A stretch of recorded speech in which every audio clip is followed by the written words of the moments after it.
On this week's episode of the Rambler Sports Locker, men's and women's soccer both conclude their seasons. The women's volleyball team faces off against Bradley University and Illinois State. And women's basketball hosts an exhibition game against Concordia. Also, our RSL reporter Michael McDevitt shares his thoughts on Loyola's efforts to increase attendance at games. Evan Nave takes a look at the number 8, and Ramble host Sajida Al-Khazala discusses Bobby Portis' return to the Chicago Bulls with her Rambler analyst.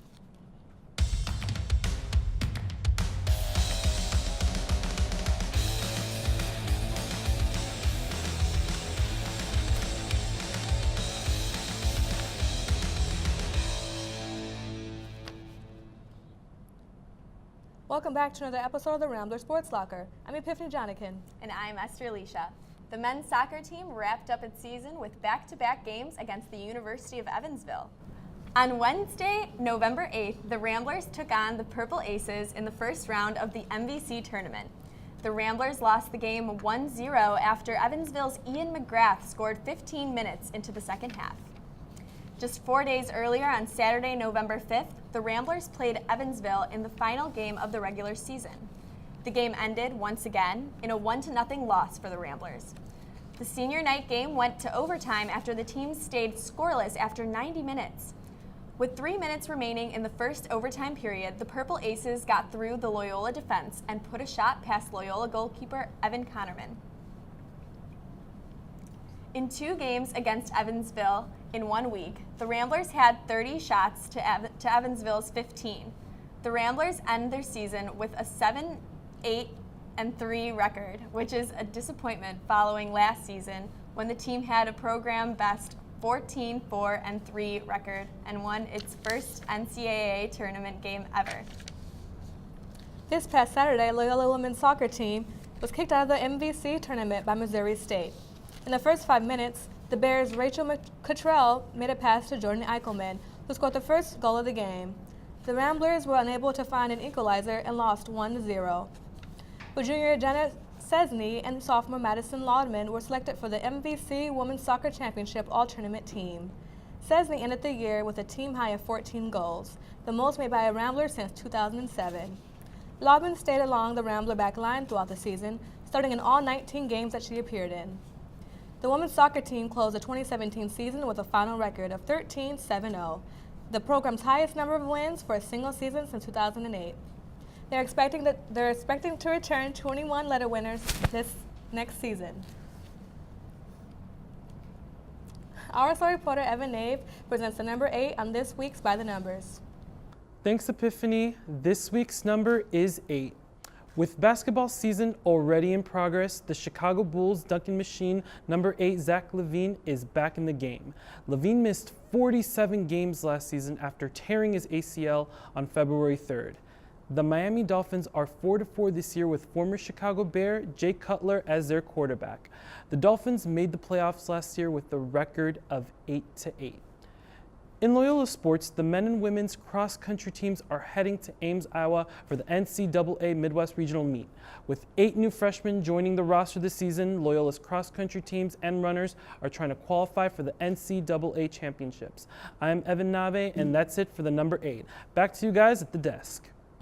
Thanks, Evan. The women's basketball team hosted Concordia University Chicago in their exhibition game Tuesday, November 7th. The team eased into a double-digit lead early in the game and never looked back, finishing the game with a final score of 91-56. The scoring was led by freshman Abby O'Connor, who notched a double-double with 16 points and 14 rebounds. Freshman Kaylin Strawbridge with 14 and redshirt senior Jessica Cerda with 13. Both the women's and men's basketball teams will start their regular season this weekend. The women's team will be traveling to face Indiana University, Purdue University, Fort Wayne on Sunday, November 12th, while the men's team will take on Wright State at Gentile Arena on Friday, November 10th at 7 p.m. RSL reporter Michael McDevitt takes a look at Loyola's efforts to increase attendance in this week's rant.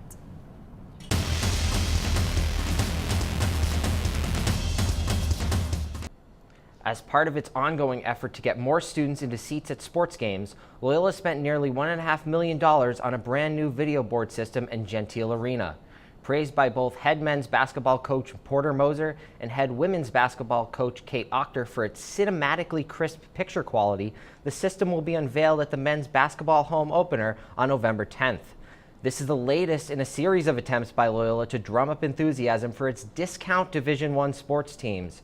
Loyola has tried other measures to entice potential fans. They've offered free Chick-fil-A sandwiches, free Rambler t-shirts, and fun giveaways during timeouts, but nothing seemed to work. Now, we all know the Ramblers haven't won the NCAA championship in more than 50 years, but they also haven't made the NCAA tournament since 1985 and haven't been past the quarterfinals of the MVC tournament since they joined the conference in 2013.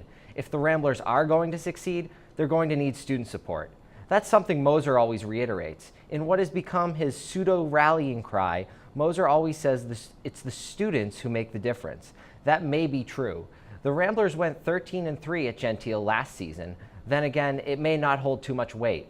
5 of those last games last season were played over winter break when students weren't even on campus, and the Ramblers still went 3-2. Still, the university recently announced a new identity for Gentile's student section, the PAC, a silly name for the 15 or so students who somehow have enough time to show up to every game. The PAC was formed in response to the traditional low attendance at sports events. Loyola's ticket office said an average of only 306 students came to men's basketball games last season. But why would students go? Sure, I go to the games, but often for the same reasons I'll go see the next Star Wars movie. Just like I love to suspend my disbelief and pretend I'm watching real space combat, I also like to pretend I'm watching an actual basketball team. And that doesn't even have lightsabers, just lame t-shirt cannons. I'm not saying the Ramblers are bad, but there's something to be said when the Long Island Nets are a step up. We have an on-campus court and free admission to all games. If that won't get students to show up, then these nifty other additions won't either. Thanks, Michael. RSL reporter Claire Philby takes an in-depth look at the women's volleyball team and their season so far.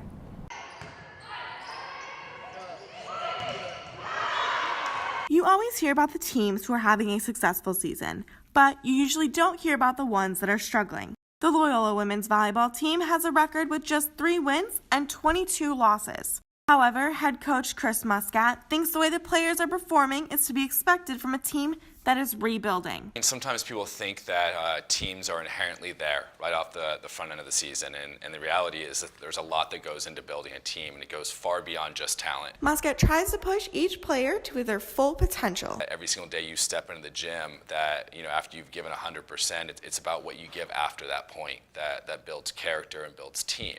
Another challenge the team is facing this season is having no seniors, which can result in lack of leadership. Junior Maddie Mosier believes that some of the juniors are starting to get comfortable in those new roles. Our junior class has really been working into those roles, and so I think as the season has progressed, people have kind of found their positions and developed a little more in those leadership roles. With more leadership on the court, the team is able to focus on trusting themselves, something Muscat considers a hard skill to grasp. As teams continue to mature, I think they understand that confidence doesn't come and go. I think they understand that they're going to get pushed and challenged, and there's going to be times that they're going to fail at certain things in their growth process.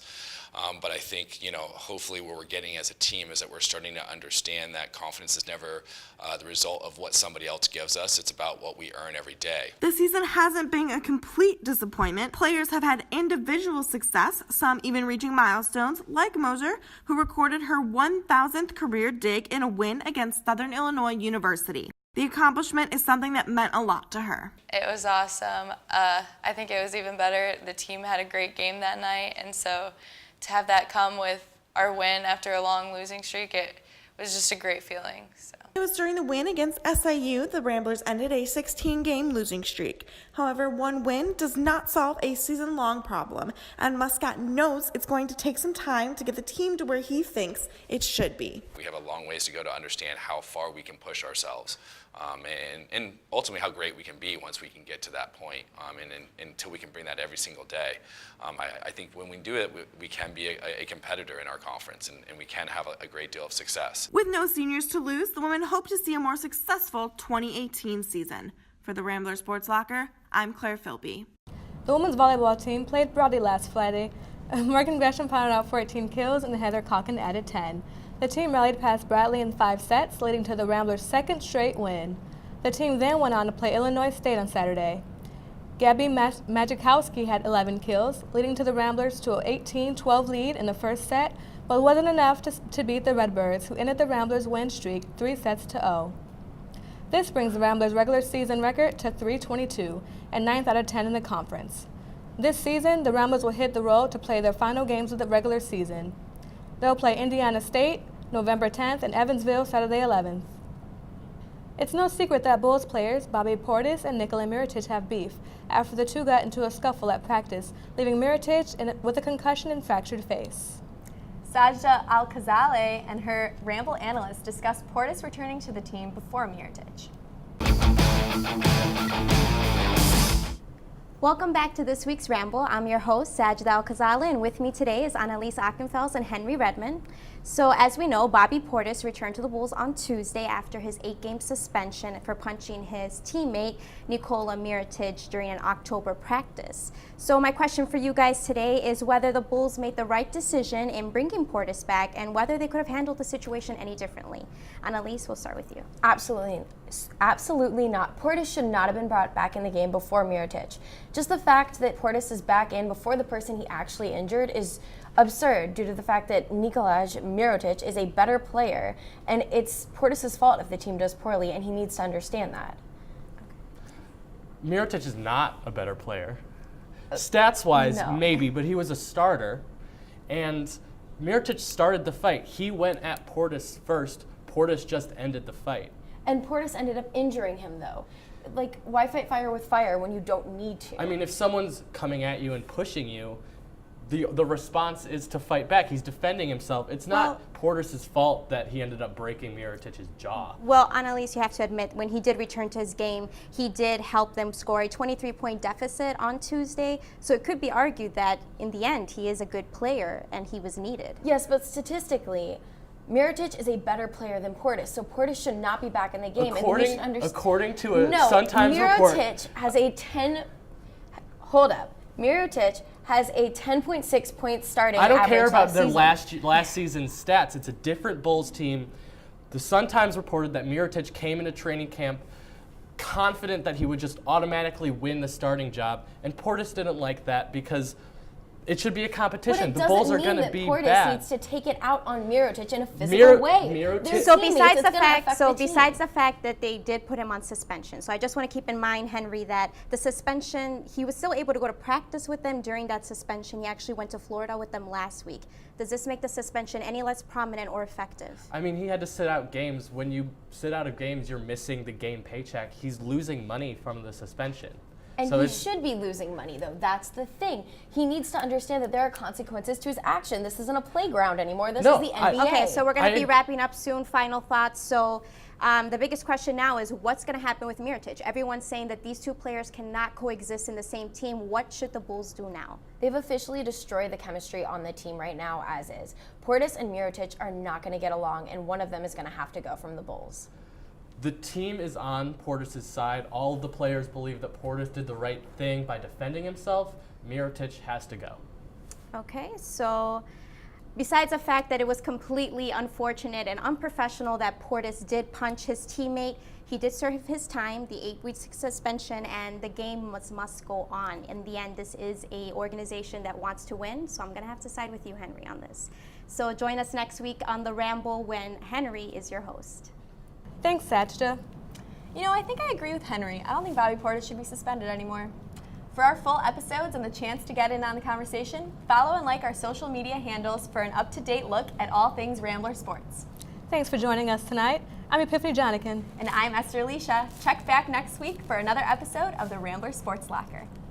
And as always, don't forget to turn off the lights.